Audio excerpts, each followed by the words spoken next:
So in this video, I'm going to show you how to get started with your MIDI instrument and working with InstaSeek and working with Ableton Live. So first off, we should plug your MIDI instrument into your laptop, and then you can open the MIDI monitor max patch. And this is just going to show you what data is coming from your MIDI device. So here I've got a keyboard plugged in right now, so I can see I'm getting a lot of MIDI notes. And most instruments will either have MIDI note input or CC input or control input. So this one only has note input, doesn't have CC input at all. So I'm not really going to get any CC. Maybe if I do this, no, that's pitch bend.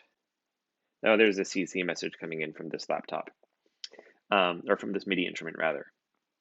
So that's just a quick way just to sort of like monitor what's happening. You can also hit this and then take a look at your monitor here, and you'll see all of the messages coming in affiliated with that print object. So just a quick way to check that your instrument's working.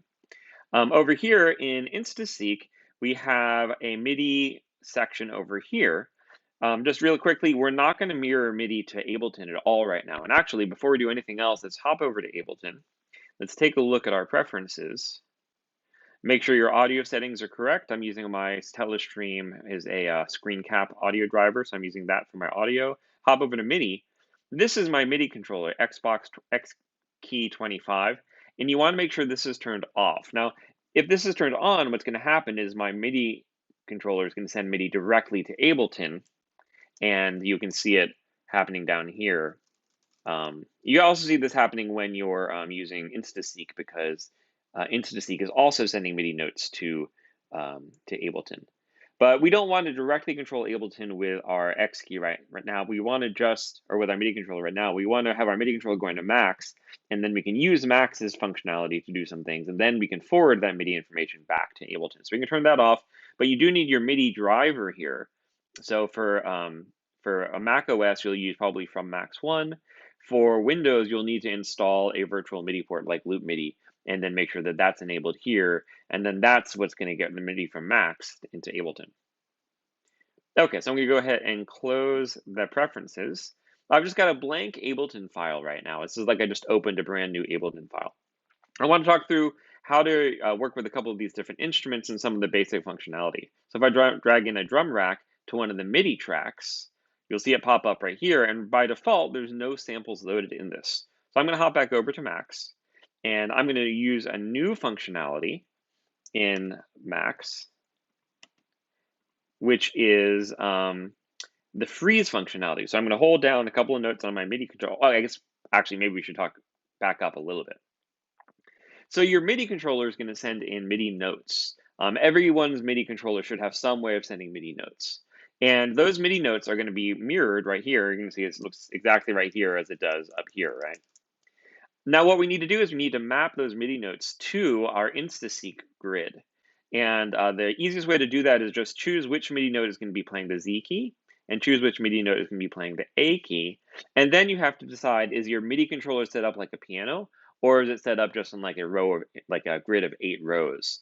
If it's in a grid of 8 rows, like just 8 pads, then you want to select the pad option. If it's a piano, you'll want to select the piano option. Now, because piano doesn't map to 8 beats like a row of 8 pads will, it's actually C, C sharp, D, D sharp, F, F sharp, G, G sharp. So I'm C, C sharp, D, D sharp, and then we're going to skip E, goes to F, and then up chromatically to get the next 8 notes. And then the 2 notes above that are actually potentially some of the modification keys. I'm not sure why that one's not working right there, but it should do that. And then you can also select which. So once you've done that, and you know that you want this to be C, play the C note here. You can monitor the MIDI in note, and then you can set that note as the Z key. And then the same thing for the A key. This should be another C if you're playing piano, or it should just be the leftmost pad if you're just playing the pads. And over here, we just have a couple of presets, which are just sort of like common configurations. So you can try these and see if these work, or you can enter these manually yourself to make it work. So I'm going to play on my MIDI keyboard. I'm going to play a little sequence.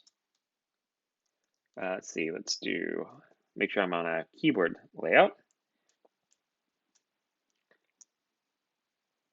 All right, so I've got my sequence going there. It's a little bit hard to play this and hit the space bar. I'm going to hit the space bar there. And I'm going to go ahead and just turn one more note on. So I've got some notes coming out of here. And I should select this, make sure I'm selected my MIDI output from X1, hop over to Ableton, and we should see MIDI input coming here. And you'll see it, and the MIDI input's right there, and you'll also see it as a MIDI monitor right there. And you'll also see in the drum rack which notes are being played. I'm going to go ahead and hop over to max and boost my tempo a little bit so it's a little bit faster. You can see a little bit more information coming in here. Okay. So to play this, I'm going to go in my samples folder. I'm going to drag some samples in. Now you can search in here for samples, and that's a nice way to sort of filter things a little bit. All right, so that's easy to do. And then we have this whole window over here with a whole ton of options. I'm going to go ahead and just focus on the bass drum right now. So in here, you can control the fade in or the fade out. You can transpose it. You can change the volume, obviously. You can also apply a filter to it. And a bunch of different filter types. And then there's also another sort of set of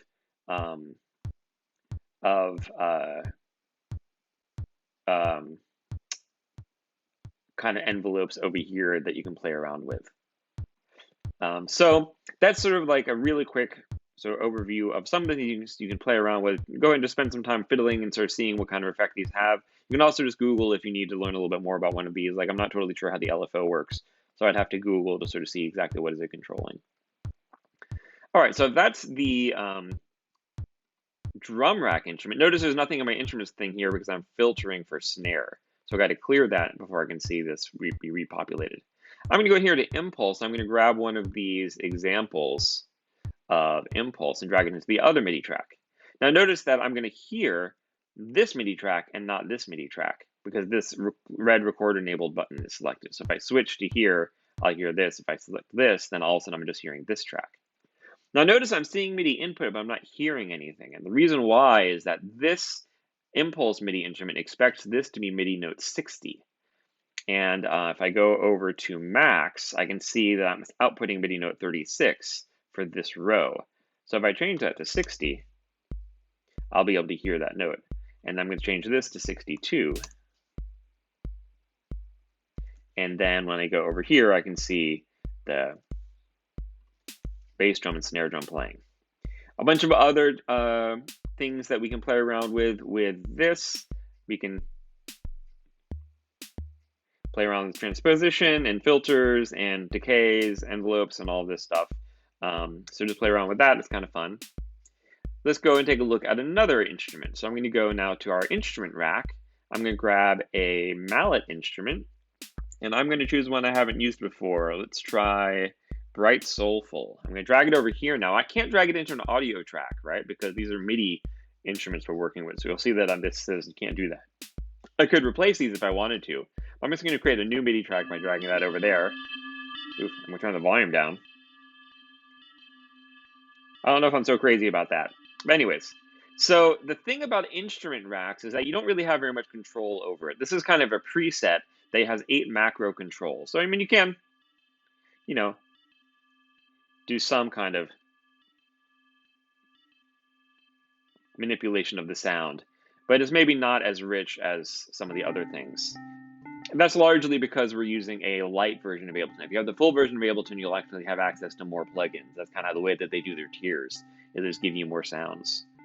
So not a whole lot to play around with there, but there are a lot of presets that sound really nice and actually are pretty cool. So worth playing around with. Notice all of these presets for the instrument rack. There's a whole ton, even like voices.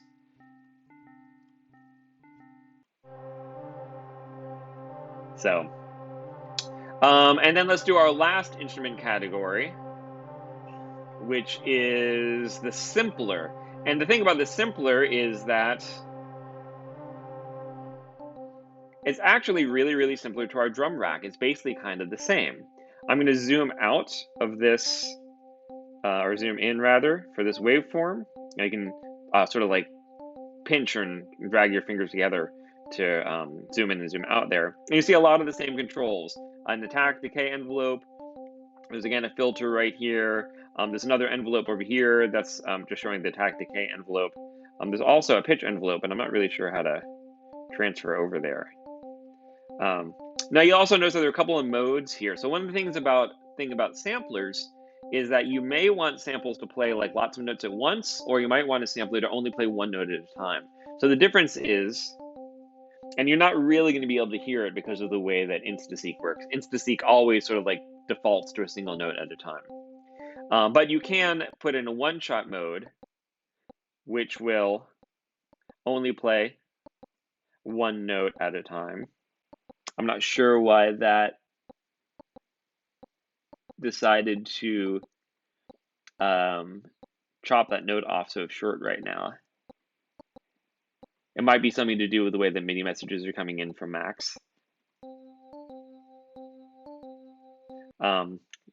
Might have to fiddle around with that. And slice mode is something sort of totally different. We're not going to worry about too much about right now. Maybe we'll come back to this in a little while. So those are the 4 instrument modes or 4 instruments we have available in Ableton right now, the ones that are built in. Now, one other thing you can do is you can also throw in some audio effects. There's a whole bunch of effects. So if I throw in some reverb right here, let's go ahead and make that reverb be a little bit longer and a little bit higher. And you can hear their piano sounds like it's moving away from us. One kind of fun thing to do is to just play one note. You can really hear the decay of the reverb fading out. Kind of nice. There's a lot of other ones, of course. Reverb is fun to play with. Delay is fun to play with. The auto filter is fun to play with, but we already have a filter on here, so it's not really that big of a deal. Erosion is like a distortion. A distortion plugin to like really mess your sound up. Let's go ahead and make a couple of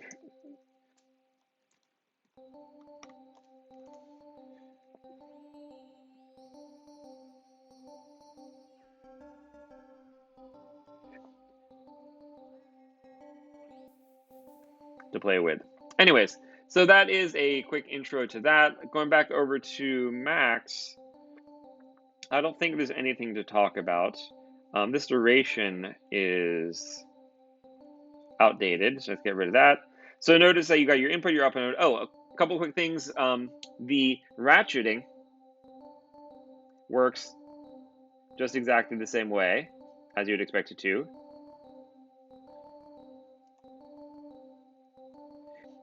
But the pitch changing, these 2 keys, operate slightly different. We're actually transposing the notes that are coming from this, coming out. You can hear, and so we can assign a different transpose value to these. So we could do something like this.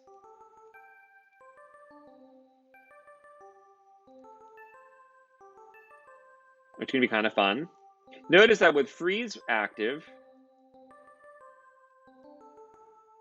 I can add notes to my sequence, but if I play a note that's already there, it doesn't get rid of that note. Whoops, it does apparently. Anyways, with freeze active, the notes that are frozen should stay frozen, and you can add notes to it just without worry about turning these other notes off, which I think is actually pretty helpful in the long run.